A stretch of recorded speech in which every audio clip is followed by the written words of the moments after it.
Hola amiguitos, qué gusto saludarlos nuevamente. Espero que estén muy bien. Hola a todos, ¿cómo están? Niños, la verdad, yo me siento muy mal. Me duele mucho el estómago. Pero ¿cómo, Pepe? ¿Te sientes mal? ¿Qué te pasó? Sí, Lulú, es que me tomé un vaso con agua y jabón. ¡Ay, qué dolor! Pepe, ¿pero por qué hiciste eso? El jabón no se come, se utiliza para limpiar. Justo por eso lo hice, para limpiar mi corazón. Leí en la Biblia el Salmo 51:10, que decía: cree en mí, oh Dios, un corazón limpio, y renueva un espíritu recto dentro de mí. Pensé que si tomaba agua con jabón, se limpiaría todo mi corazón. No, Pepe, jamás vuelvas a hacer eso. Mira, te voy a explicar con una historia que me contó mi maestra de la iglesia. Mientras, vamos para que te den algo y calmar ese dolor. Está bien, Lulú, te prometo que no lo volveré a hacer.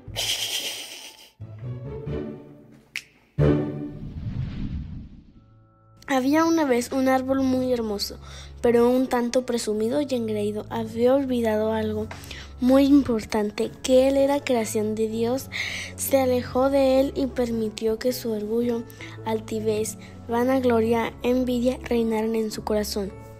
Un día, sol, viento y lluvia se reunieron para hacer algo respecto a lo presumido que era ese árbol. No existe otro árbol más hermoso, bello y fuerte como yo. Qué bonito estoy, qué hermoso estoy, cómo me quiero. ¡No puede ser! Estoy cansado de mirar cómo este árbol tan creído nos dice que es muy hermoso. Tienes razón. Ahí se le lleva cantando qué bonito estoy y quién sabe qué más. Deberíamos de darle una lección. Tengo una idea. Utilizaré mis fuertes rayos solares para secarlo. ¡Ja, ja, ja! Después soplaré muy fuerte y lo haré caer. Y yo lo empaparé todo para que termine derribado. Uno a uno comenzaron a usar sus elementos con todas sus fuerzas. Primero llegó sol, al día siguiente viento y por último lluvia. ¿Cuál fue la sorpresa? Árbol seguía igual de firme y fuerte. Jamás podrán derribarme. Soy muy fuerte. Qué bonito estoy, qué hermoso estoy, cómo me quiero. ¡No puede ser! ¿Será que este árbol es invencible? Y sigue cantando. ¿Y si trabajamos todos juntos para derribarlo? Vamos, hagámoslo al mismo tiempo. Juntos comenzaron a utilizar sus elementos contra árbol. Sol con sus fuertes rayos, viento soplaba muy fuerte y lluvia lo empapaba de agua. Aún así nada pasó, todos comenzaron a cansarse y rendirse. ¡Imposible! ¡No puedo más! Ay, no, yo también estoy muy cansada. Qué bonito estoy, qué hermoso estoy, cómo me quiero. No puede ser, sigue cantando. Me marcho. Pasaron semanas y un día árbol comenzó a cambiar de color. Sus hojas comenzaron a secar y caer. Ya no se veía tan fuerte. No puede ser. Algo me está pasando. Me siento muy mal. Oh no. Me caigo. Oh. Sol, viento y lluvia corren a ver lo sucedido. Estaban asombrados. ¡De seguro que mi calor lo derribó! Imposible, fui yo. Oh, claro que no, fui yo. No, Fui yo no. Yo fui. Hey, amiguitos. Hey, hola, estoy aquí. Gusano, ¿qué haces ahí? Escuché que discutían y quería contarles que fui yo quien derribó a Árbol.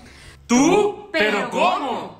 Fue muy fácil. Solo entré por ese agujero, fui comiendo todo por dentro hasta llegar a sus raíces y con el paso del tiempo se secó y cayó. ¡Oh, increíble! No contaban con mi astucia. ¿Entendiste, Pepe? ¿Te diste cuenta lo que pasó con Árbol? Cómo un diminuto gusanito acabó con él. Entró por un hueco pequeño, lo consumió por dentro y terminó derribado. Lo mismo pasa cuando dejamos que en nuestro corazón haya mentira, enojo, orgullo, desobediencia. Son como ese gusanito, empiezan a consumirnos por dentro. Nuestro corazón comienza a ponerse sucio y podemos terminar derrotados. Es por eso muy importante tener a Jesús en nuestro corazón. En 1 de Juan 1:7 dice que la sangre de Jesús nos limpia de todo pecado. Esa es la solución para tener limpio nuestro corazón. Oh, ya entendí, Lulú. Ahora sé que tener a Jesús en mi corazón hace que esté limpio de todo pecado. Jamás volveré a limpiarlo con jabón. Sí, Pepe, qué bueno que entendiste. Repitamos juntos el texto. Ustedes también, amiguitos, a la cuenta de 3. 1, 2, 3. Cree en mí, oh Dios, un corazón limpio y renueva un espíritu recto dentro de mí. Salmo 51:10. Muy bien, niños. ¿Sabes, Lulú? Que un día mi maestra de escuela dominical nos dijo que si aceptábamos a Jesús en nuestro corazón, y yo oré y lo recibí como mi único Señor y Salvador. Ya tengo limpio mi corazón, no necesito jabón. Amiguitos, si ustedes no han aceptado a Jesús en su corazón, los invito a que hagan esta oración conmigo. Señor Jesús, reconozco que he pecado y ahora me arrepiento de todos mis pecados. Te recibo en mi corazón como mi Señor y Salvador. Muchas gracias, Señor Jesús. Amén.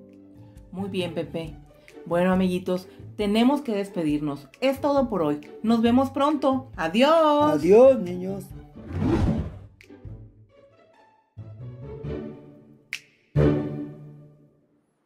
Dios bendiga a su iglesia en todo el mundo, pero muy especialmente por mi corazón de pastor, pues deseo la bendición sobre el Templo Evangélico Aposento Alto, la iglesia que nos recibió hace más de 30 y tantos años y nos cobijó, cuidó de nosotros y ahora Dios nos permite la oportunidad, la bendición de pastorearlos.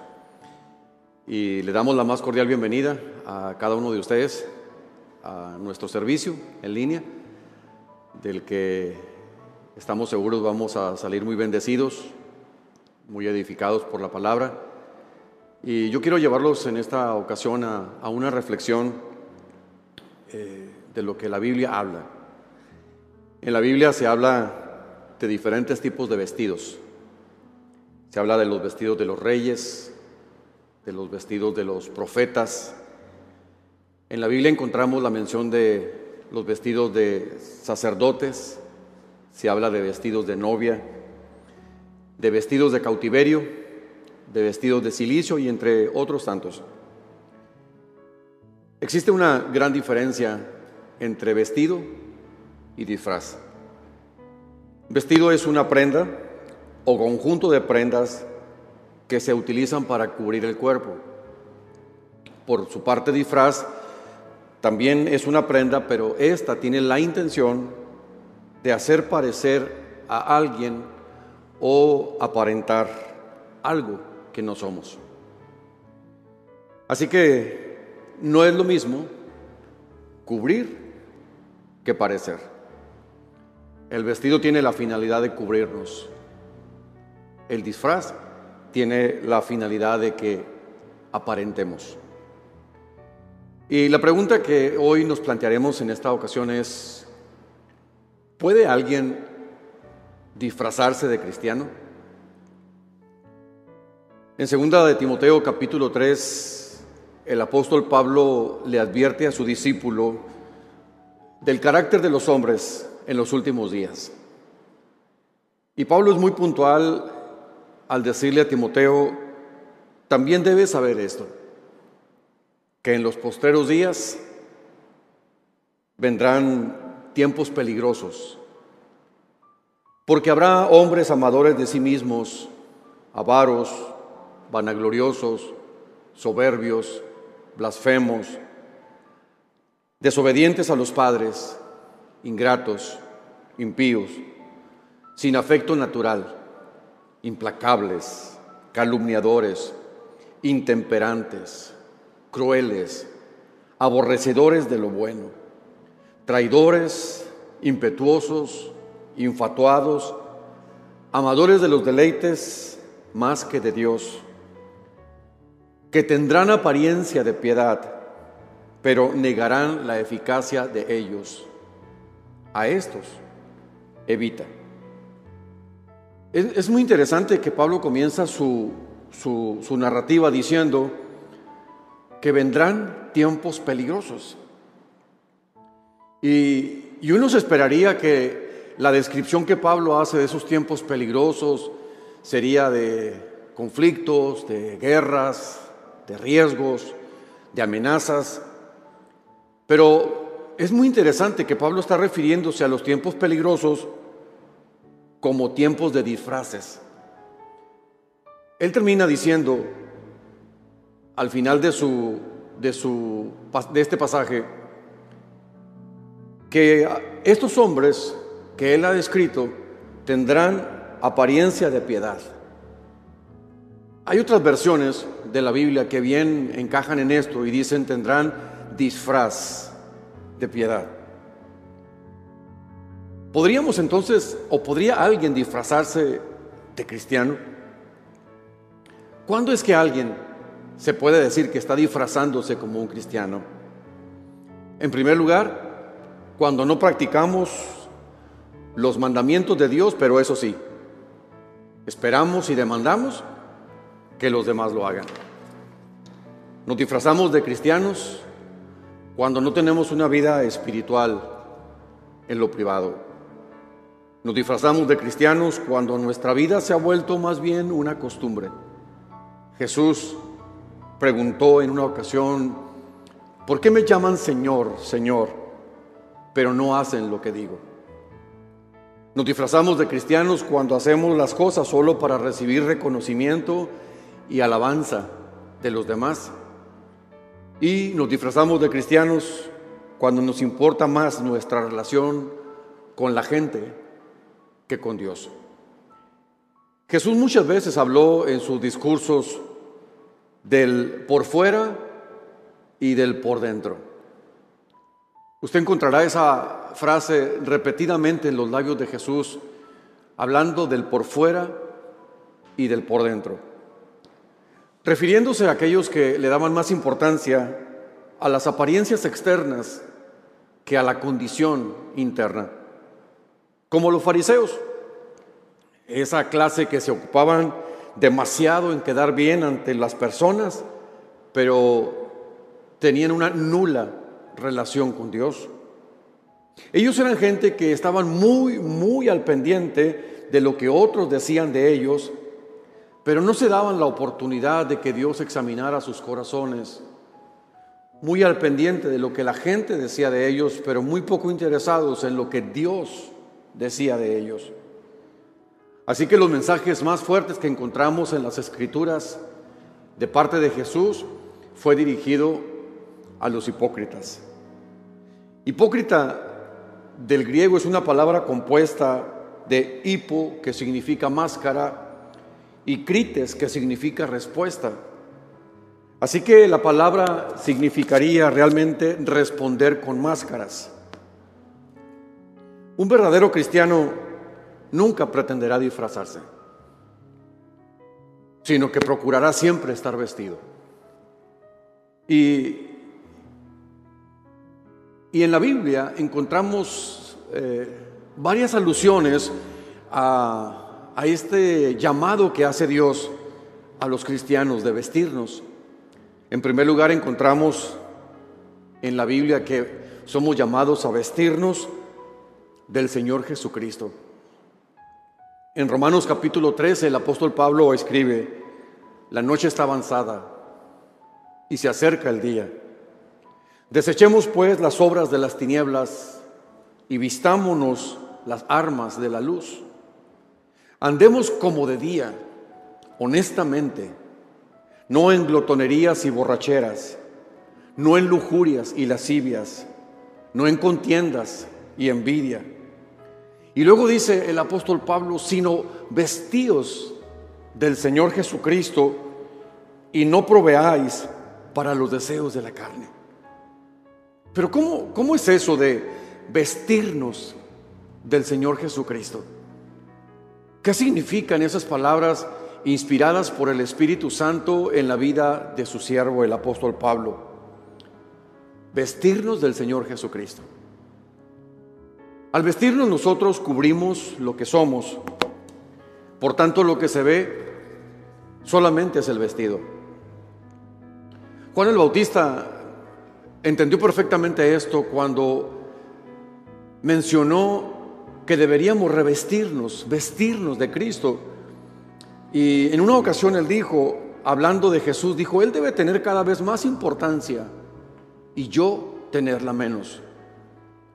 Juan el Bautista era alguien que se había vestido del Señor Jesucristo y deseaba que su ser, su persona, cada vez se notara menos, para que fuera cada vez más visible la persona del Señor Jesucristo en su vida. Y cuando nosotros nos ponemos la ropa, es con la intención de que sea parte de nosotros durante todo el día. Que a donde yo vaya mi vestido. Que lo que yo haga, lo haga mi vestido. Esa misma ropa cumplirá dos propósitos. La primera, nos cubrirá. Y mire que necesitamos cubrirnos. Hay tanto en nosotros. Hay tantas cosas en nuestro ser, en nuestras formas, en nuestro carácter, que necesita ser cubierto. Pero cuando Pablo habla del vestirnos, no habla de un acto hipócrita o superficial de cubrir solamente, sino más bien habla de ese acto expiatorio de Cristo en la cruz del Calvario, porque expiación significa cubrir. Y la sangre de Jesús ha cubierto las vidas de aquellos que le han recibido como Señor y Salvador, pero la sigue cubriendo en el transcurso de nuestra vida. Cuando nosotros nos vestimos, esa ropa nos cubre, pero también esa ropa nos hace presentables ante otros. ¿No es verdad que hay algunos refranes que dicen que como te ven, te tratan? ¿No es verdad que nosotros nos hacemos representaciones de las personas por cómo les vemos? Yo recuerdo una frase dicha por mi abuela cuando decía: buen porte y buenos modales te abren puertas principales. El vestirnos nos cubre, pero el vestirnos también nos hace presentables ante los demás, porque los demás no ven nuestro cuerpo. Lo que la gente puede ver de nosotros es nuestro vestido. Y Pablo tomaba esta analogía y decía: es así como nosotros tenemos que andar, vestirnos. Son mínimas las partes de nuestro cuerpo que la gente puede percibir. Perciben nuestro vestido. Qué maravilloso sería que los cristianos nos condujéramos con esta meta en nuestra vida, en nuestra mente, en nuestro corazón, y decir que lo que la gente pueda ver de mí sea mi vestido, y que ese vestido sea precisamente el Señor Jesucristo. Por eso el apóstol Pablo, cuando escribía a los colosenses, les decía: si pues habéis resucitado con Cristo, buscad las cosas de arriba, donde está Cristo sentado a la diestra de Dios. Poned la mira en las cosas de arriba, no en las de la tierra. Pero escuche esto, dice el apóstol, habla de una búsqueda que debe tener el cristiano y tiene que ver con las cosas espirituales, con las cosas de arriba, con lo divino, con lo eterno. Y luego explica por qué esto debe ser así. Y dice al final de su mensaje: porque habéis muerto y vuestra vida está escondida con Cristo en Dios. Pablo dice que cuando nosotros nos vestimos de Jesús, nuestra vida está escondida en Cristo. ¿Cuánto de lo nuestro realmente está escondido? ¿Qué tan visibles son nuestras reacciones? ¿Qué tan manifiestas son los resultados, los frutos de nuestra vida? La Biblia dice en Juan, el que dice que permanece en Él debe andar como Él anduvo. En Antioquía, a los discípulos de Jesús se les llamó cristianos por primera vez.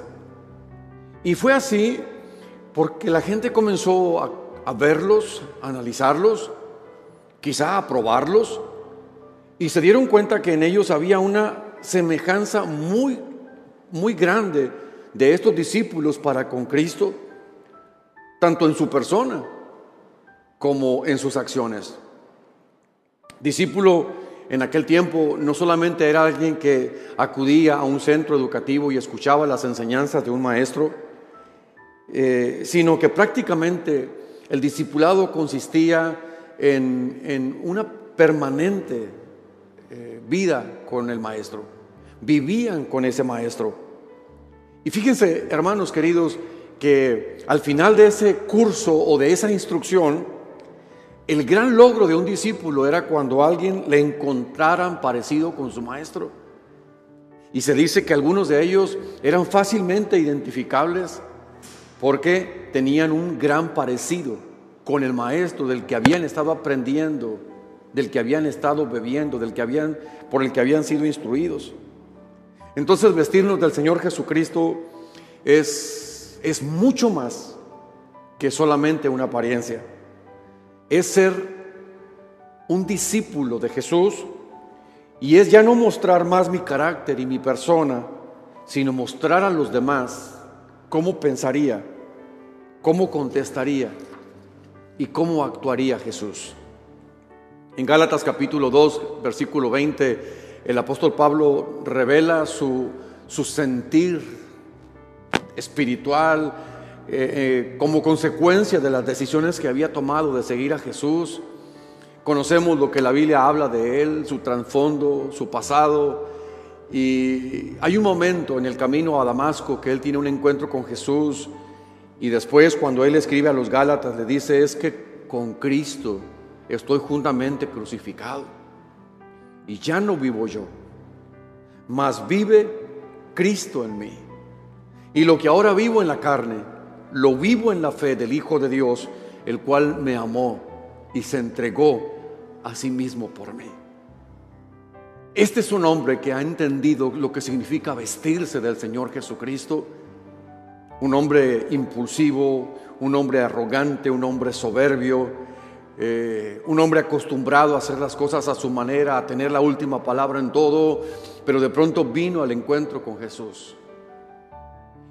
Y seguramente muchas de esas cosas trataban de manifestarse, intentaban salir de nuevo, pero Pablo determinó que se vestiría del Señor Jesucristo, al grado de decir: es más, es que ni siquiera vivo yo, ahora el que me habita, el que vive en mí es Jesucristo, y todo lo que vivo de aquí en adelante en la fe, lo vivo en la fe del Hijo de Dios, el cual me amó y se entregó a sí mismo por mí. Esta es la definición de una vida completamente rendida al Señor Jesús.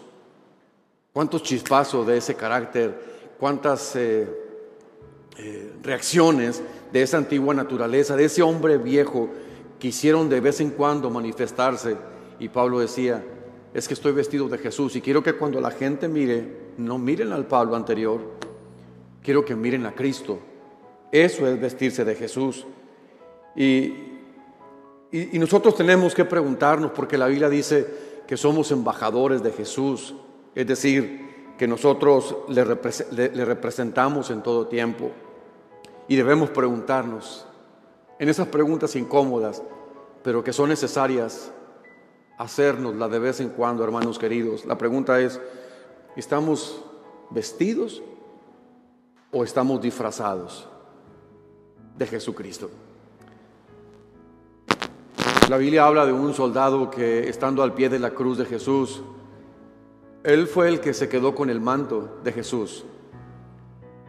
La Biblia no lo dice si alguna vez lo usó o si se lo pondría. Si acaso se lo puso, entonces yo diría que el soldado romano que se quedó con el manto de Cristo, cuando fue crucificado, solamente se disfrazó de Cristo. Pero había algo en su interior que no había sido nunca regenerado ni transformado, que seguía siendo el mismo. No importa que trajera el manto mismo de Jesús, él seguía siendo el mismo hombre perdido, vacío, sin propósito. Pablo en varias ocasiones le hablaba a Timoteo de algo que él mencionaba, una fe no fingida. En 1 Timoteo, en el capítulo 1, versículo 5, le dice Pablo a Timoteo: pues el propósito de este mandamiento es el amor nacido de corazón limpio y de buena conciencia y de fe no fingida, no aparentada. Pablo le exhorta a su discípulo y le dice: nunca permitas, Timoteo, que tu fe solamente sea un disfraz, que tu cristianismo solamente sea una apariencia. Y luego en su segunda epístola, en el capítulo 2, le dice nuevamente a Timoteo, trayendo a la memoria la fe no fingida que hay en ti, la cual habitó primero en tu abuela Loida y en tu madre Eunice, y estoy seguro que en ti también. Ahora, esto es poderoso, familia, porque Pablo, cuando menciona a Timoteo y le dice, tú tienes que retener y vivir una fe no fingida, y dice, yo veo que ya la hay en ti. Pero algo interesante que Pablo menciona es que esto fue lo mismo que decidió su madre, y esto es lo mismo que recibieron de la abuela. Una abuela que en un momento determinado decidió que no usaría un disfraz de cristiana, sino que sería verdaderamente cristiana. Impactó la vida de su hija, que no usó disfraces de cristiana, sino que fue verdadera cristiana. Y luego encontramos a un nieto, a un Timoteo. Y Pablo le dice, es que eso es lo que se necesita. En primer lugar, la primera característica, la primera meta que debe tener un verdadero seguidor de Jesús es vestirse de Cristo y no terminar solamente siendo alguien que se disfraza de Jesús. El segundo vestido del que habla la Escritura es vestirnos del nuevo hombre. En Efesios capítulo 4, en el versículo 24, Pablo les dice a los efesios, y vestidos del nuevo hombre, creados según Dios, en la justicia, en la santidad y en la verdad. Este nuevo hombre es el mismo al que se refiere Pablo cuando escribe a los colosenses y les dice, y revestido del nuevo, el cual conforme a la imagen del que lo creó, se va renovando hasta el conocimiento pleno. Las características del nuevo hombre del que la Biblia nos habla son dos cosas muy interesantes. La primera que menciona el apóstol Pablo es que este nuevo hombre es creado según Dios.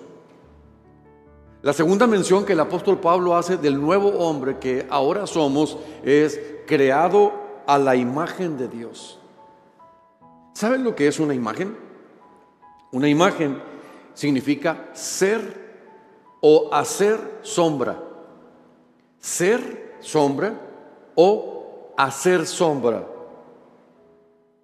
Cuando Pablo habla de que este nuevo hombre fue creado según la imagen de Dios, significa que es ser una sombra de Dios. Una sombra que se proyecta cuando Él se mueve. Una sombra que va a donde Él va y que refleja solamente a Dios cuando está bajo su luz. A eso somos llamados nosotros. Todos nosotros proyectamos una sombra. Esa sombra no soy yo. Esa sombra solamente es una proyección de quién soy yo. Cuando el sol se posa sobre mi cabeza o sobre mi cuerpo, yo percibo una sombra, pero esa sombra no soy yo. Este soy yo. Y la sombra solamente es un reflejo de mí que se logra por el efecto de la luz. Cuando la Biblia habla de este nuevo hombre, habla de que somos sombra de Dios y que nosotros deberíamos solamente proyectar la persona de Jesús cuando su luz se posa sobre nosotros. Por ejemplo, en el libro de los Hechos nos habla de los inicios de la iglesia primitiva y dice: y los que creían en el Señor aumentaban más, gran número así de hombres como de mujeres, tanto que sacaban a los enfermos a las calles y los ponían en camas y lechos, para que al pasar Pedro, a lo menos su sombra cayese sobre algunos de ellos. Solamente la sombra de Pedro. Y dice la Biblia, y aún de las ciudades vecinas venían a Jerusalén trayendo enfermos y atormentados de espíritus inmundos, y dice la Biblia, y todos eran sanados. ¿Será que Pedro es todopoderoso? ¿Será que Pedro es la respuesta y había en él ese poder para hacer esas cosas? Todos entendemos perfectamente que no era Pedro, que no eran los apóstoles. La Biblia dice sorprendentemente, y todos eran sanados de enfermedades, atormentados de espíritus inmundos, pero el resultado es que todos eran sanados, porque Pedro era la sombra de Dios. Era en su nuevo hombre, estaba manifestándose la imagen de Dios, la sombra de Dios. Y Pedro fue alguien que entendió perfectamente esto, que tenía que ser revestido de Jesús, pero también que tenía que ser revestido de ese hombre nuevo que había sido hecho conforme a la imagen de Dios. Y las características de Dios que deben resaltar en el hombre nuevo, en el que ha nacido de nuevo, son, según el apóstol Pablo, es justicia, santidad y verdad. A veces es complicado un poco entender lo que significa ser el hombre nuevo o vestirnos del hombre nuevo, pero entenderemos mejor lo que significa vestirse del nuevo hombre cuando entendamos lo que es el viejo hombre. Cuando la Biblia describe al viejo hombre, dice que está viciado, está lleno de vicios, está atrapado, está encadenado, siempre está en un círculo del que nunca sale y al que nunca llega a nada, porque eso es un vicio. Una acción repetida, donde no hay avance, donde no se sale de ello. Pablo dice que el viejo hombre está viciado, y luego en Colosenses lo describe como fornicario, como impuro, con pasiones desordenadas, con malos deseos, avaro.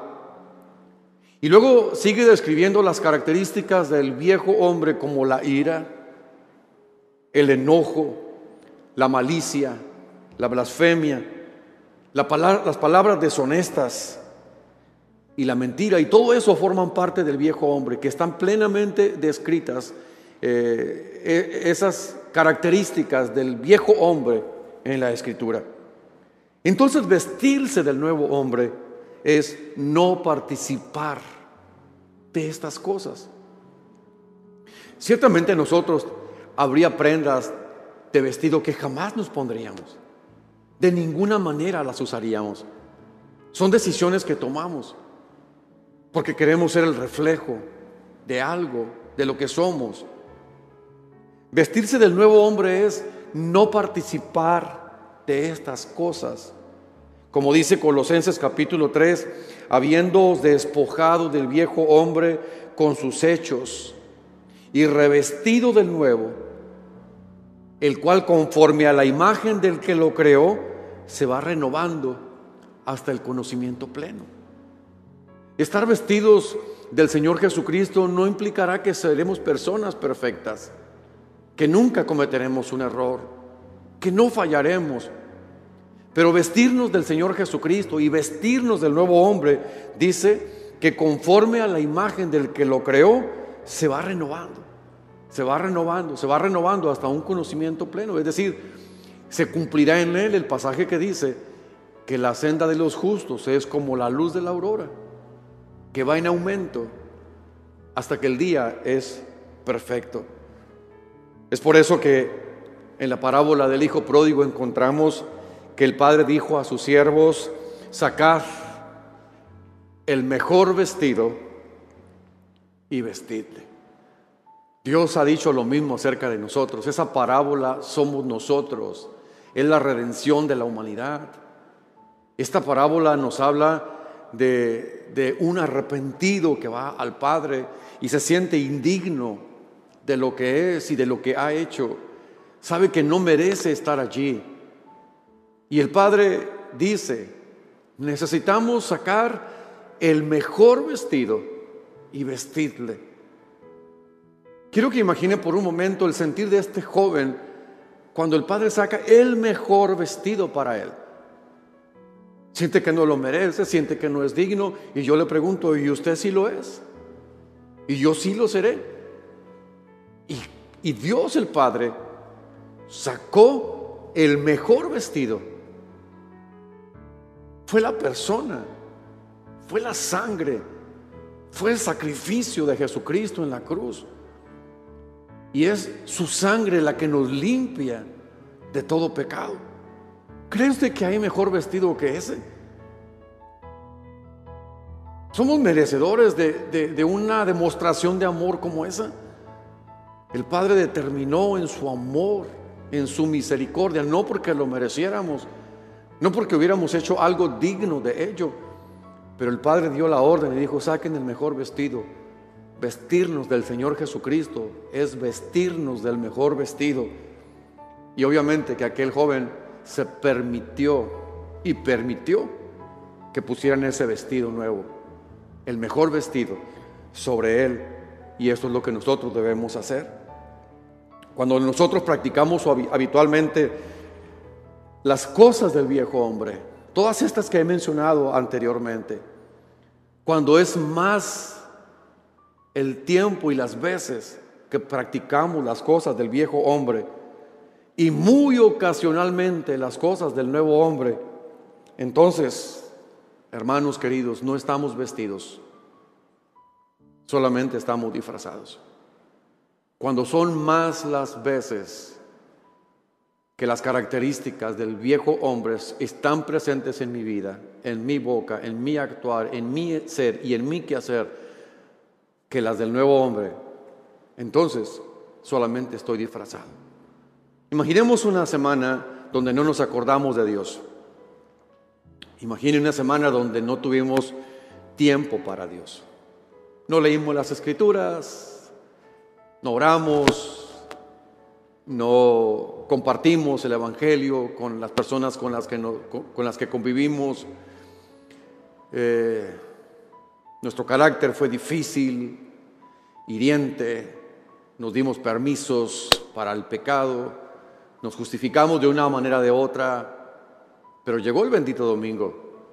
Entonces el domingo tomaré mis mejores prendas, tomaré mi Biblia, iré a la casa de Dios, participaré de canciones y de todo esto. Y sin embargo, la condición sigue siendo la misma. Cuando practicamos habitualmente las cosas del viejo hombre y muy ocasionalmente las cosas del nuevo, eso significa que no estamos vestidos, que estamos solamente disfrazados. Así que la Biblia habla de vestirnos de Cristo, pero luego la Biblia habla de vestirnos del nuevo hombre. Pero hay un tercer vestido que la Biblia menciona y es vestirse como escogidos de Dios. Cuando Pablo escribe a los Colosenses, les dice: vestíos pues como escogidos de Dios, santos y amados, de entrañable misericordia, de benignidad, de humildad, de mansedumbre, de paciencia. De nuevo Pablo usa la palabra vestirse para indicar cómo vive un escogido de Dios. Jesús dijo en Mateo capítulo 20, muchos son los llamados, pero pocos los escogidos. Escogidos es la vestidura que nos recuerda que somos escogidos entre los demás. Génesis capítulo 37 dice, y amaba Israel a José más que a todos sus hijos, porque lo había tenido en su vejez, y le hizo una túnica de diversos colores. Esta era una vestidura característica de los hijos de los reyes, de los patriarcas o de gente muy especial. Pues Pedro, cuando se refiere a la iglesia, a los creyentes verdaderos, a los discípulos auténticos de Jesucristo, dice, mas vosotros sois linaje escogido. Es importante entender el privilegio que significa ser escogidos. Ser escogidos no significa solamente que fuimos puestos aparte y que gozamos de un privilegio por la gracia soberana de Dios y nada más. Ser un escogido, según la Biblia, tiene muchísimas bendiciones en las que debemos pensar, porque en ello nos va la vida y la eternidad. Un escogido es aquel por quien Dios está dispuesto, escúchelo bien, dispuesto a acortar los días. Y dijo Jesucristo, y si aquellos días no fueran acortados, nadie sería salvo. Mas por causa de los escogidos, aquellos días serán acortados. Qué tremenda la revelación que hizo Jesús diciendo, si las cosas siguieran su curso normal, escúchelo, nadie sería salvo. Nadie aguantaría. Nadie resistiría. Pero dice Jesucristo, pero por causa de esos escogidos, aquellos días serán acortados. Y cuando uno entiende la magnitud de ese acto de amor de parte de Jesús, nos sorprende darnos cuenta que es por causa de los escogidos. Y la Biblia menciona, Jesús menciona que es por causa de ti y de mí, aquellos que nos vestimos como escogidos de Dios, que los días serán acortados. Un escogido es aquel por quien Dios mandará a sus ángeles. Y dijo Jesús en Mateo capítulo 24, y enviará a sus ángeles con gran voz de trompeta, y juntará a sus escogidos de los cuatro vientos, desde un extremo del cielo hasta el otro. Habla la Biblia de una manifestación de los ángeles que vendrán, que con gran voz como de trompeta juntarán a los escogidos del norte, del sur, del este, del oeste, desde un extremo del cielo hasta el otro.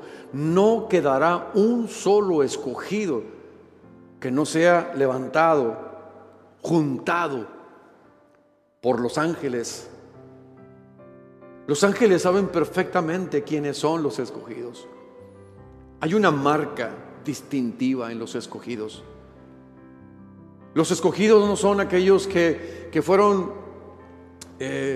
privilegiados al azar por la gracia de Dios.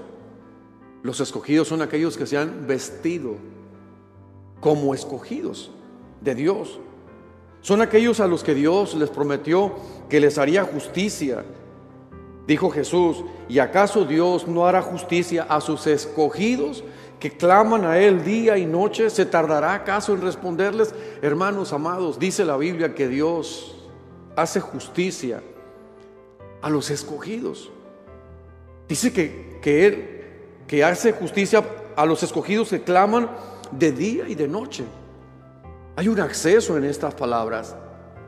Hay una puerta abierta, hay un altar dispuesto para los escogidos.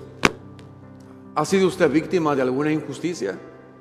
Quizá en este momento usted siente la tremenda frustración de una injusticia. Pues permítame decirle que a veces puede fallar la justicia humana, puede fallar un sistema de justicia, y eso puede enojarnos y frustrarnos, pero siempre habrá una justicia perfecta,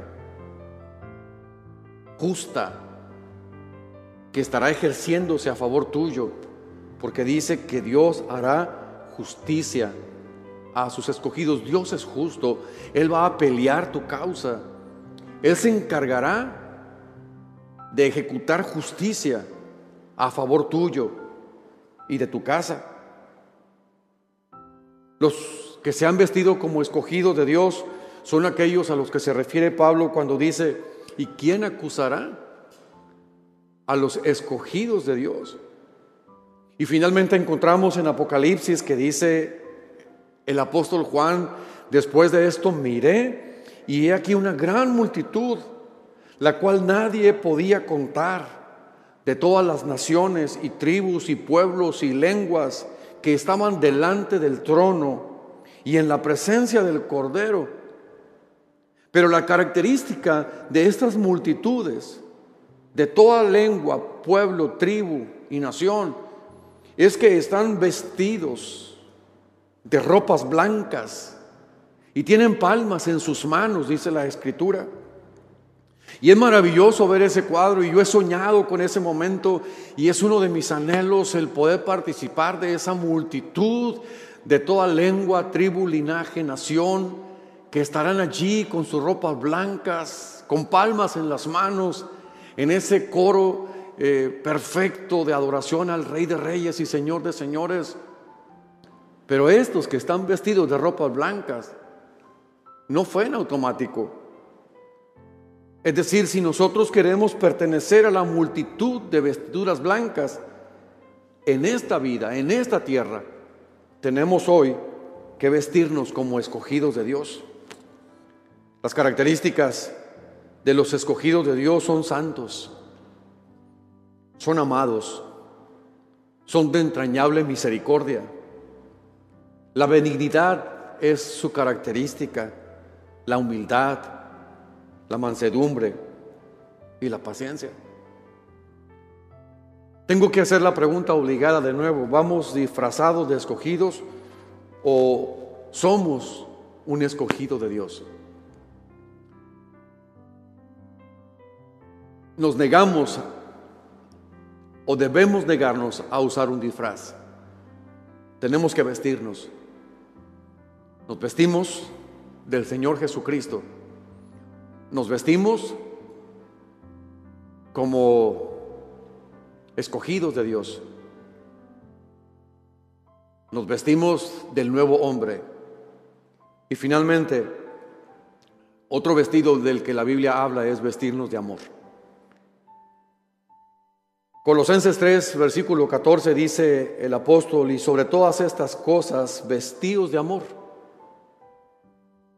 que es el vínculo perfecto. Un vínculo es una unión, un lazo, lo que une una cosa con la otra.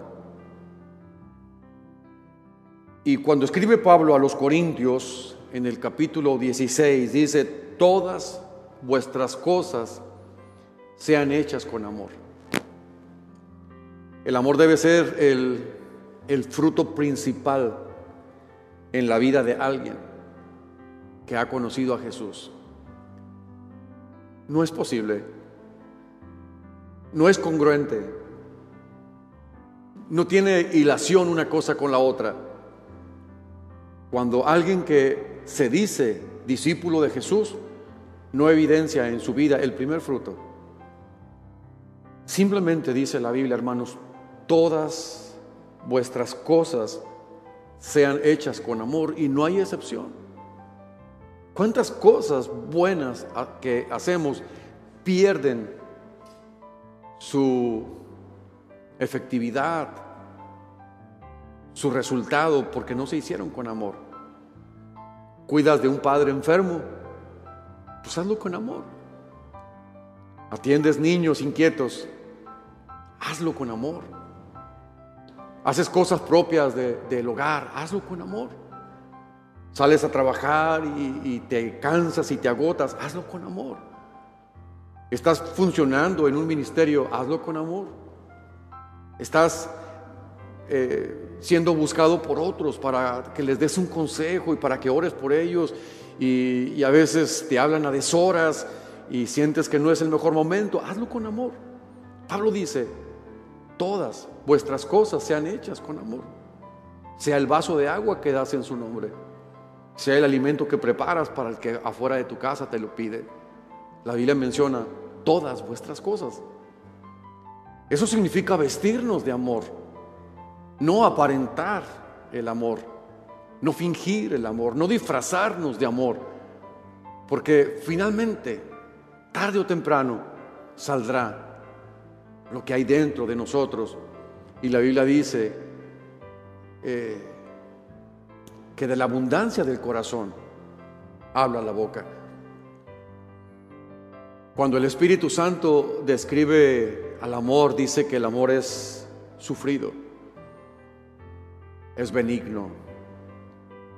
Dice que el amor no tiene envidia, que el amor no es jactancioso, que no se envanece, que no hace nada indebido, que no busca lo suyo, que no se irrita, que no guarda rencor, que no se goza de la injusticia, mas se goza de la verdad.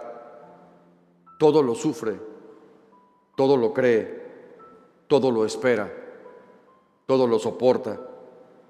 El amor nunca deja de ser.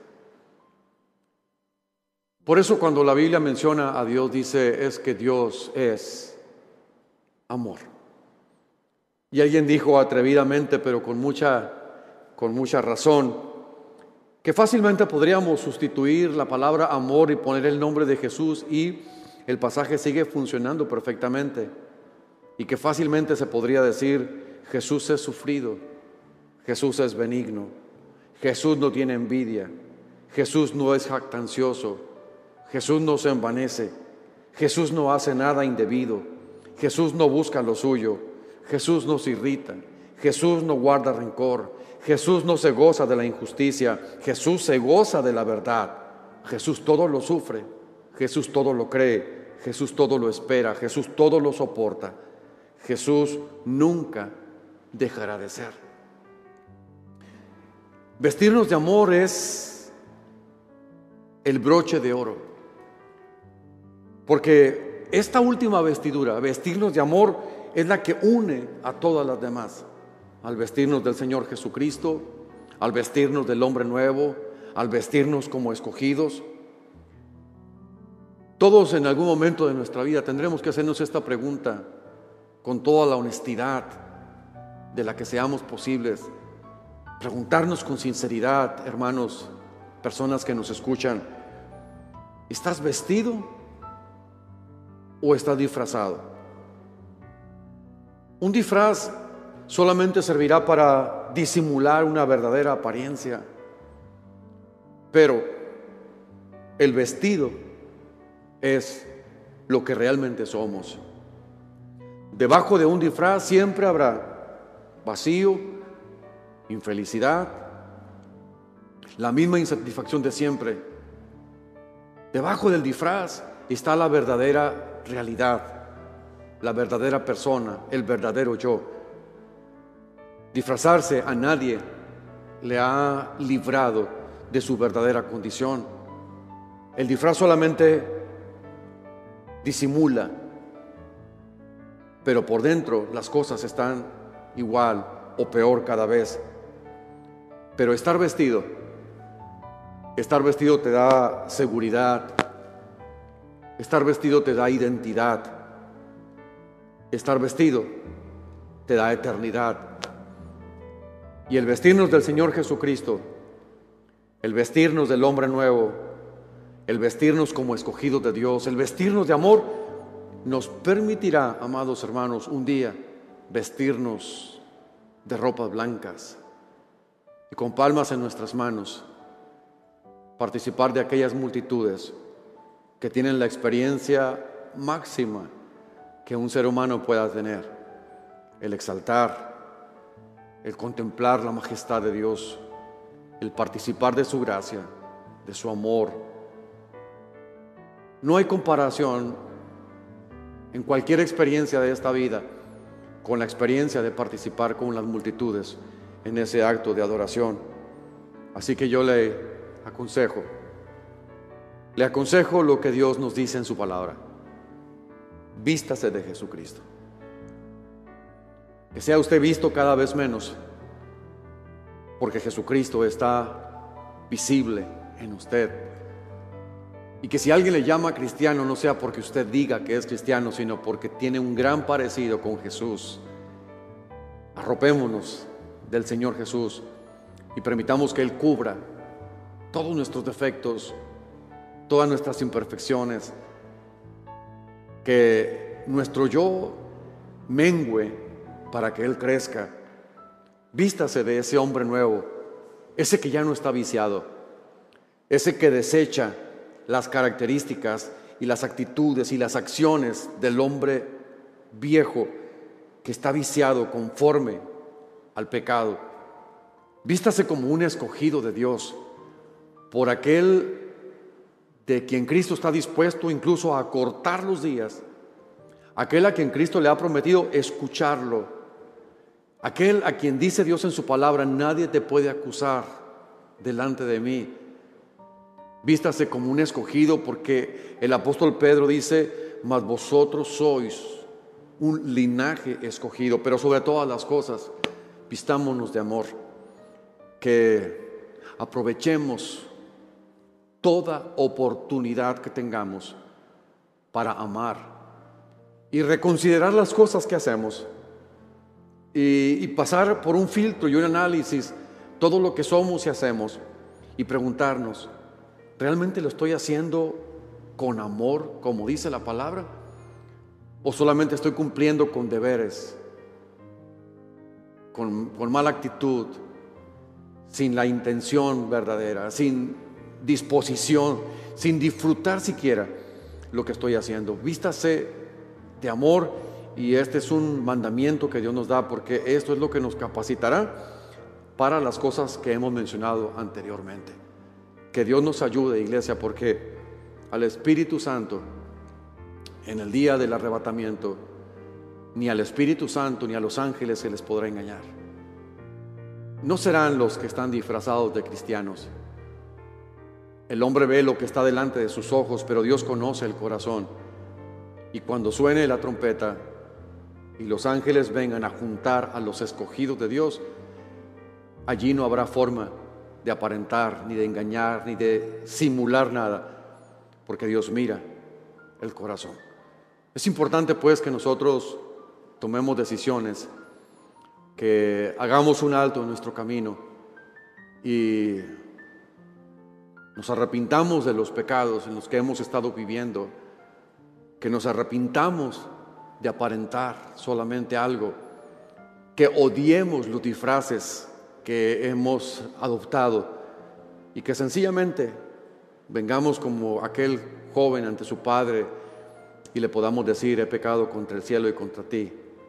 Ya no quiero andar como andaba, ya disfrazado de rico y de felicidad y de satisfacción. Esta es mi realidad. Y dice la Biblia que el Padre dijo: sacad el mejor vestido y vestidle. Señor, te damos muchas gracias por tu bendita palabra, por tu amor incomprensible. Gracias por tu Santo Espíritu en medio de nosotros. Gracias por en esta ocasión hablarnos al corazón en aquello que es necesario, Señor. Yo creo, Señor, que esta es como una de esas conversaciones incómodas, pero necesarias, que los padres tenemos con los hijos. Y yo te pido, Señor, que esta palabra no solamente sea una palabra que se oye. Haz que su eco, Señor, permanezca continuamente en nuestra mente, en nuestros oídos, en nuestro corazón. Oro, Señor, que esta palabra nos lleve a tomar decisiones radicales y haya determinaciones, Señor, en el corazón de tu pueblo, de tu iglesia. Particularmente, Señor, oro por cada creyente, miembro del cuerpo de Cristo, de esta congregación en particular, Señor. Oro por los amigos que nos escucharon en esta ocasión. Oro por cualquier persona, Señor, que a través de esta palabra haya sido desafiada para que no siga huyendo de ti, Señor, sino que sencillamente se rinda y que en esta mañana tú le vistas del mejor vestido.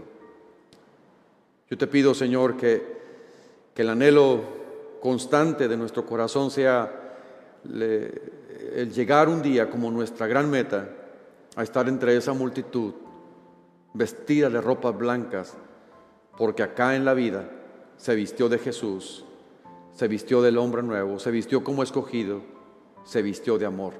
Bendice a tu iglesia, bendice a tu pueblo, Señor. Yo los pongo en tus manos pidiéndote que cualquiera que sea la necesidad por la que estén atravesando, tú les ayudes. Si es espiritual, fortalece su fe, su esperanza, su confianza. Si es física, Señor, tú eres el Dios que sanas los cuerpos. Si es del estado de ánimo, Señor, trae paz. Restaura la paz en la vida familiar, en la vida matrimonial.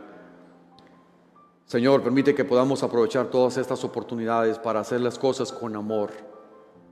Yo te pido, Señor, que si la situación fuera de escasez, te muestres a sus vidas como el Dios proveedor. Que tu gracia, que tu favor y tu misericordia sean sobre tu iglesia amada, Señor, a quien yo bendigo con todo mi corazón y te doy gracias por cada uno de ellos, en el nombre de Jesús. Amén. Amados hermanos, como decía el apóstol Pablo, gozo y corona mía. Yo los bendigo en el nombre del Señor. Deseamos que la gracia del Señor siga siendo con ustedes, sustentándolos, siendo el Espíritu Santo el motor de su vida, de su fe, de lo que usted hace y de lo que usted haga. Este próximo miércoles tendremos la administración de un amigo mío, muy querido, que es pastor en la ciudad de Chihuahua, y Dios lo ha bendecido mucho. Es un hombre de quien podamos aprender. Usted lo recordará, es Gilberto Cordero. Gilberto es el pastor que predicó el domingo 9 en la segunda reunión de inauguración. Y bueno, yo tengo mucho afecto por él, ha sido mucha bendición para mi vida y le he pedido que nos bendiga con la administración de la palabra. Entonces lo estaremos escuchando el próximo miércoles. Y hermanos, no estamos modificando las escrituras, pero sí quiero decirle, no dejemos de conectarnos como algunos tienen por costumbre. Así que le invitamos para que no deje de conectarse. Estamos al pendiente viendo, nos alegra mucho cuando estamos viendo que hay una buena audiencia. Lo puede hacer a cualquier hora, pero finalmente, hermanos, hacerlo juntos, saber que en ese momento, a las 10 de la mañana de los domingos y a las 7 de la tarde los miércoles, la iglesia estamos allí escuchando a la misma vez. La palabra es unificador, ¿de acuerdo? También quiero comentarle que en cuanto se termine la transmisión va a aparecer una información. El Ministerio de Jóvenes está trabajando, ellos están haciendo su trabajo, pues en medio de las posibilidades con las que se cuentan. Y hay un discipulado que se está desarrollando para jóvenes. Ya concluyeron con uno, pero van a reiniciar otro. El primero fue excelente, hermanos, una gran asistencia, participación de los jóvenes.